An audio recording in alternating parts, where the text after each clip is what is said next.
Hello student, स्वागत है आपका हमारे YouTube channel education point coaching classes में। आज के इस वीडियो में हम करने वाले हैं कार्यपत्रक 70 जो कि है 9th क्लास के सामाजिक विज्ञान का 26/12 की ये कार्यपत्रक है। तो आइए शुरू करते हैं इस वर्कशीट को। नाज़ीवाद और हिटलर का उदय, 9th क्लास। इससे पहले भी हम 1 मार्क के क्वेश्चंस कर चुके हैं जो इसी चैप्टर से संबंधित थे। आज की वीडियो थोड़ी सी बड़ी होने वाली है क्योंकि यहाँ पे आपको दिए हैं 3 और 5 मार्क्स के टोटल 21 क्वेश्चंस। ये मेरी गारंटी है, अगर आप ये 21 क्वेश्चंस कर लेते हो तो ये चैप्टर आपको पूरा अच्छे से हो जाएगा। ज़्यादातर इस वर्कशीट में इसके इम्पॉर्टेंट क्वेश्चंस को इंक्लूड किया गया है जो लास्ट ईयर्स के पेपर्स में आए हुए हैं, और पूरे चैप्टर का आप निचोड़ बोल सकते हो इन क्वेश्चंस को। अगर आप चैप्टर एक बार एनसीईआरटी से रीड कर लेते हो और ये क्वेश्चंस कर लेते हो, ये वर्कशीट हमारी कर लेते हो, तो डेफिनेटली आप इस चैप्टर को बहुत ही अच्छे से आप लर्न कर सकते हो। तो आइए जानते हैं एक एक करके इनके आंसर्स। सबसे पहला हमारा जो क्वेश्चन है, दूसरे विश्व युद्ध के साय में जर्मनी में क्या नरसंहार किया। जब सेकेंड वर्ल्ड वॉर हो रहा था तो जर्मनी ने क्या किया था। देखो, अगर हमने हिटलर वाला चैप्टर आप लोगों ने अगर पढ़ा हुआ है तो आपको पता होगा कि जो हिटलर था वो सिर्फ शुद्ध नोमैडिक आर्यंस को सपोर्ट करता था, और उसने बाकी जितनी भी नस्लें थीं, चाहे वो यहूदी हो, चाहे वो जिप्सी हो, चाहे वो अपंग हो, उन सबको समाप्त करने की योजना बनाई थी। तो सेकेंड वर्ल्ड वॉर के समय उसने वही किया। उसने कुछ खास किस्म के लोगों को मारना शुरू किया, जिसमें कि 60 लाख यहूदियों को उसने मारा, 2 लाख जिप्सीज को मारा, 10 लाख पोलैंड से ज़्यादा नागरिकों को मार डाला। तो वहीं 70,000 से ज़्यादा अपंग लोग, चाहे वो किसी भी शारीरिक संकट से जूझ रहे हों, उन्हें मार दिया गया, क्योंकि उनको लगता था कि ये जो अपंग हैं वो एक तरीके से बोझ हैं देश के विकास के लिए। तो ये नीति अपनाई हिटलर के द्वारा, नाज़ीवाद के द्वारा। नाउ क्वेश्चन नंबर 2, हिटलर और गोबल्स ने 1945 में आत्महत्या क्यों की। डर गए थे, इतना गलत कार्य किया हुआ था कि वो डर के माहौल में इतनी ज़्यादा बुरी तरह से टूट चुके थे। उन्हें पता था कि कभी भी अमेरिका या दूसरे देश हमारे ऊपर हमला कर देंगे, और दोनों ने ही डर के कारण अपने आप को गोली मारकर अपनी आत्महत्या कर ली। इसके बाद क्वेश्चन नंबर 3, हेलमुट को क्या समझ नहीं आया। अगर आपने चैप्टर पढ़ा हो तो शुरुआत में ही हेलमुट की कहानी दी गई है, जो एक बच्चा है और अपने माता पिता को ये बात करते हुए सुनता है कि अब हमारा अंत आ गया है, हमने जो भी गलत कार्य किए हैं, जो भी यहूदियों को मारा है, तो वो अब हमें मार डालेंगे। तो हेलमुट क्योंकि बच्चा था, उसको समझ नहीं आ रहा था, पर उसको ये ज़रूर पता था कि उसके पिता ने शायद कोई गलत कार्य किया है जिसके कारण वो डर रहे हैं। तो हेलमुट के पिता ने दूसरे विश्व युद्ध के बाद आत्महत्या कर ली थी, लेकिन हेलमुट को यह समझ नहीं आया कि उसके पिता इतने डरे हुए क्यों थे, कि उन्होंने आत्महत्या की क्यों। गलत कार्य किया, पर ऐसा क्या किया था हेलमुट के फादर ने। हेलमुट के फादर भी नाज़ीवाद के सपोर्टर थे, जिन्होंने लाखों की संख्या में यहूदी और दूसरे नस्ल के लोगों को मारा था। Now moving to question number 4, Versailles की संधि, शांति संधि क्या थी, और इस संधि के बारे में अपने विचार लिखिए।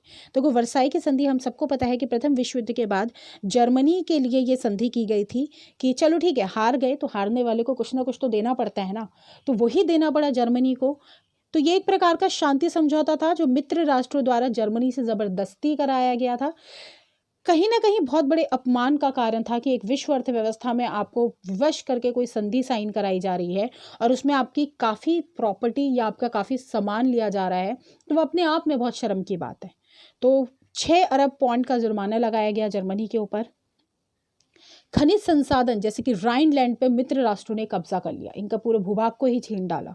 इसके अलावा 13% भूभाग, समुद्र के पार के उपनिवेश, 75% लोह भंडार और 26% कोयला भंडार फ्रांस, पोलैंड, डेनमार्क और दूसरे देशों ने अपने आपस में बांट लिया। तो बहुत शर्म की बात थी जर्मनी के लिए अगर देखा जाए तो। क्वेश्चन नंबर 5, प्रथम विश्व युद्ध ने यूरोपीय समाज को राजनीतिक व्यवस्था पर अपनी गहरी छाप किस प्रकार छोड़ी। प्रथम विश्व युद्ध ने जर्मनी को पूर्णतः तोड़ दिया, लोगों के बीच आक्रोश जाहिर हुआ और लोकतंत्र के मुकाबले लोग अब तानाशाही को ज़्यादा पसंद करने लगे। उनको लग रहा था कि लोकतंत्र से कुछ नहीं हो सकता, जब हम फर्स्ट वर्ल्ड वॉर हार चुके हैं तो नाउ वी वांट एक ऐसा राजा जो कि हमारी समस्याओं को दूर करेगा और हमारे लिए लड़ेगा। इन्होंने बोला पुरुषों को कि आप ताकतवर बनो, आक्रोशी बनो, क्योंकि हमें लड़ना है दूसरे देशों से। आक्रामक सैनिक प्रचार हुआ, ज्यादातर पुरुषों को आक्रामक बनने के लिए बोला गया। क्वेश्चन नंबर 6, स्पार्टकिस्ट लीग क्या थी, इसके क्या प्रभाव हुए? तो स्पार्टकिस्ट लीग जर्मनी की एक राजनीतिक पार्टी थी जिसने वीमर गणराज्य का विरोध किया था। तो स्पार्टकिस्ट 1918 से 1919 में जर्मनी में क्रांति की भी थी और बाद में उन्होंने जर्मनी की कम्युनिस्ट पार्टी का गठन किया था।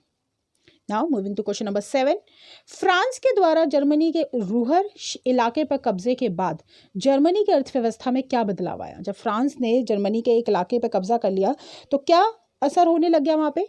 खनिज आधारित उद्योग ठप हो गए जर्मनी के, लौह अयस्क और कोयले की कमी हो गई और देश की अर्थव्यवस्था पटरी से उतर गई। नाउ क्वेश्चन नंबर 8, आर्थिक संकट क्या था, इसका जर्मनी पे क्या प्रभाव पड़ा? देखो, विश्व में 1929 से 30 के मध्य एक विश्व आर्थिक महामंदी आई थी और वैश्विक आर्थिक महामंदी जब भी आती है तो उसका असर सभी देशों पर पड़ता है। तो जर्मनी पे क्या हुआ? औद्योगिक उत्पादन उसका घट गया, कारखाने बंद हो गए, कृषि उत्पादन में कमी आई, कृषि के उत्पाद बढ़ गए, लोगों को महंगाई का सामना करना पड़ा। तो यही वो समस्याएं थी जो जर्मनी को भी फेस करनी पड़ी। Question number 9, Hitler most important question, Hitler के सारे। हिटलर की वह विशेषताएं लिखिए जो समय जर्मनी के लोगों को पसंद आई। ऐसा क्या था? देखो, ऐसा तो नहीं है कि सभी लोग हिटलर को पसंद नहीं करते थे, बहुत से लोग थे जो हिटलर को पसंद करते थे। तो बहुत ही कुशल वक्ता था, बहुत ही अट्रैक्टिवली अपनी स्पीच से लोगों को अपनी तरफ अट्रैक्ट करता था।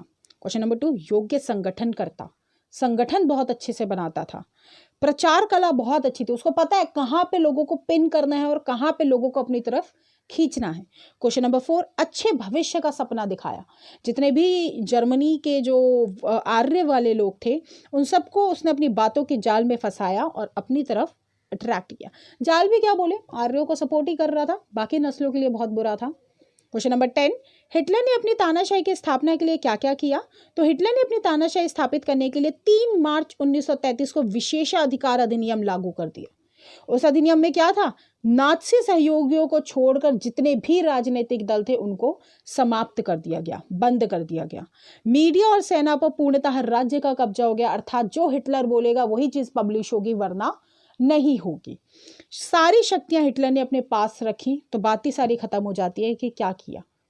क्वेश्चन नंबर 11, विदेश नीति के मोर्चे पर हिटलर को क्या क्या कामयाबियां मिली? तो 1936 में रायलैंड पर कब्जा कर लिया उसने। 1939 में वही रायलैंड जो उससे छीन लिया गया था प्रथम विश्व युद्ध में, उसने वापस जर्मनी के अंदर शामिल किया 1936 में। 1939 में पोलैंड पर इसने आक्रमण किया। वहीं 1940 में जर्मनी, इटली और जापान के बीच एक त्रिपक्षीय समझौता हुआ जहां पर हिटलर अंतर्राष्ट्रीय शक्ति के रूप में सामने आया और अपना बल दिखाना उसने शुरू किया।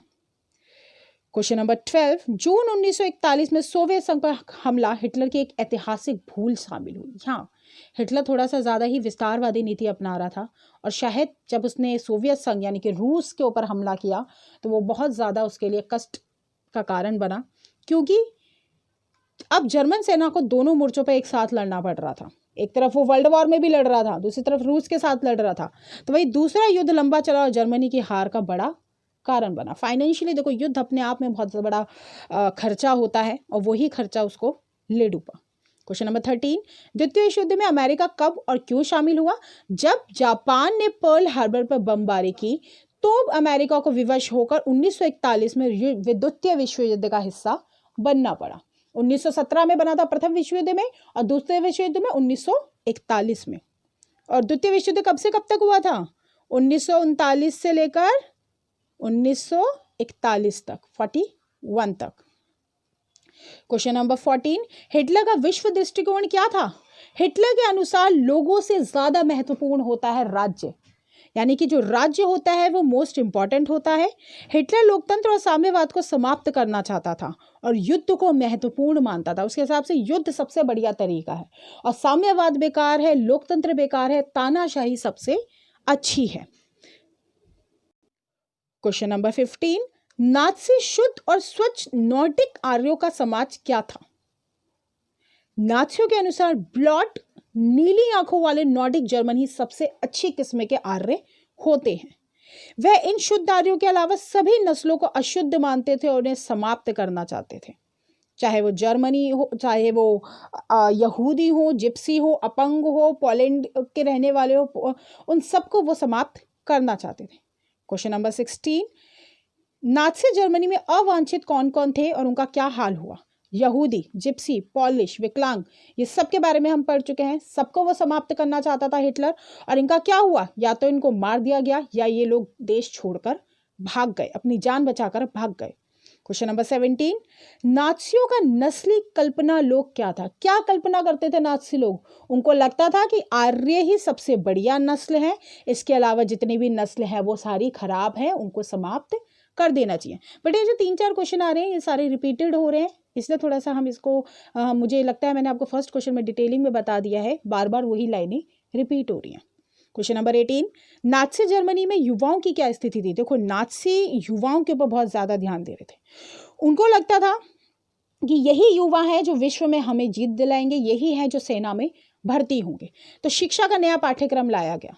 छात्रों की हिटलर की पूजा करनी होती थी कि हिटलर आपका देवता है, इसकी पूजा करिए। यहूदियों से नफरत करने को कहा जाता था। बच्चे को छोटे से ही बताया जाता था कि जो यहूदी हैं वो हमारे दुश्मन हैं। हिंसा और आक्रामकता सिखाई जाती थी। वहीं नाजी संगठन का सदस्य बनना अनिवार्य होता था। क्वेश्चन नंबर 19, महिलाओं की क्या स्थिति थी? मातृत्व पर हिटलर की क्या सोच थी? मातृत्व की बात की जाए तो हिटलर को लगता था जो माताएं हैं वो सबसे अच्छा स्कूल है बच्चों को नाजीवाद सिखाने के लिए। घरेलू दायित्व की पूर्ति करना एक महिला का कार्य है। बच्चों को नाज़ी मूल्यों की शिक्षा देना महिलाओं का कार्य है। शुद्ध आर्य नस्ल के बच्चों को जन्म देंगी माताएं, और समान अधिकारों का संघर्ष गलत है। अगर महिलाएं अपने लिए समान अधिकार मांग रही हैं तो वो गलत है, वो महिला है, उनको अपनी जगह पे ही रहना चाहिए। ये हिटलर का मानना था। वहीं पे ये बोला जाता था कि जो महिलाएं हैं अगर वो एक आर्य बच्चे को जन्म देती हैं तो उसको बहुत अवार्ड्स और बहुत ही फाइनेंशियल हेल्प देता था हिटलर। वहीं अगर कोई बच्चा ऐसा यहूदी जैसा दिखने वाला पैदा हो जाता था तो उसको या तो मार दिया जाता था या उसको अनाथ आश्रम में भेज दिया जाता था। क्वेश्चन नंबर 20, नाज़ी शासन ने भाषा और मीडिया पर किस प्रकार इस्तेमाल किया? तो मीडिया को सोच समझ कर इस्तेमाल करता था हिटलर। मैंने उसकी पहले ही खूबियों में बता दिया।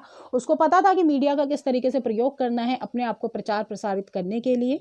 नाज़ी विचारों को फैलाने के लिए फिल्मों, रेडियो, पोस्टर और नारों का सहारा लिया गया। तो वहीं भाषा का भ्रामक प्रयोग किया गया, लोगों को भ्रम में डाला गया भाषा के द्वारा। लास्ट क्वेश्चन, नाज़ी जर्मनी में महाध्वंस क्या था? होलोकॉस्ट या महाध्वंस विश्व युद्ध को 2 के समय इतिहास में एक अवधि थी जब लाखों यहूदियों की हत्या की गई। होलोकॉस्ट मतलब लाखों की संख्या में लोगों को मारा जाना। यह हत्याएं जर्मनी की नाजी पार्टी द्वारा आयोजित की गई थी, जिसका नेतृत्व एडोल्फ हिटलर ने किया था। किसने किया था? हिटलर ने किया था। बच्चों, ये सारे के सारे प्रश्न बहुत ही इंपॉर्टेंट हैं, इनको ध्यान से करना है, इनको लिखना है, और अगर आप ये 21 क्वेश्चंस कर लेते हो तो आपका चैप्टर पूरा रेडी हो जाएगा नाज़ीवाद और हिटलर का उदय। थैंक यू सो मच बच्चों, मिलते हैं नेक्स्ट वीडियो में।